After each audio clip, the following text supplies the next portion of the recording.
We understand at least one guy's, one of the big three automaker CEOs is going to drive up, and we're going to tell you some, well, actually, we'll tell you right now. His name is Alan Mulally, and he's that guy who, remember during the cross-examination a couple of weeks ago, they said, would you take $1? And he goes, no, I'm fine. He heads up Ford. Yeah, he does head up Ford.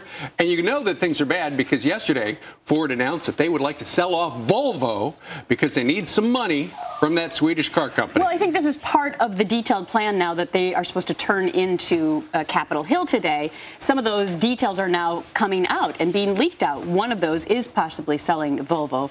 They do need the cash. Yep. GM has said maybe they can't make it through the end of the year unless they get that cash stimulus.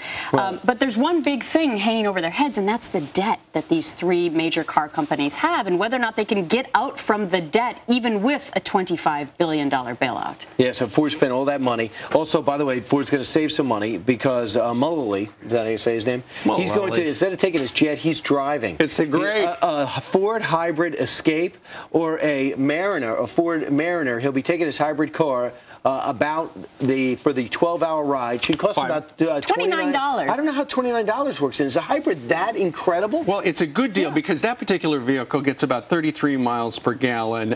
And this is, keep in mind, this is opposed to the $20,000 that each of the CEOs blew on their private jets. So he'll be making a trip, and it sounds like Rick Wagner, the guy who runs GM, probably is going to have to do the same thing. Yeah, and we talked yesterday about the PR spin of this whole thing. This is a good PR spin for the Ford guy to announce this first, that this is what he's doing.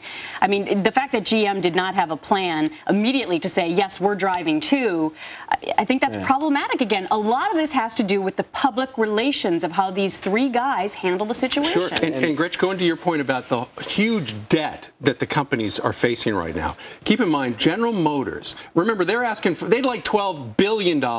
Right now, General Motors owes $45 billion. $45 billion to creditors. And by the end of next year, they've got to pay $7.5 billion to a United Auto Workers Trust for retiree benefits and stuff like that. So that is part of the equation that we're going to hear more about over the next couple of days on Capitol Hill. And they're going to kill a bunch of lines, so we're going to get into that and see what they're proposing. They're going to talk Thursday. They submit today.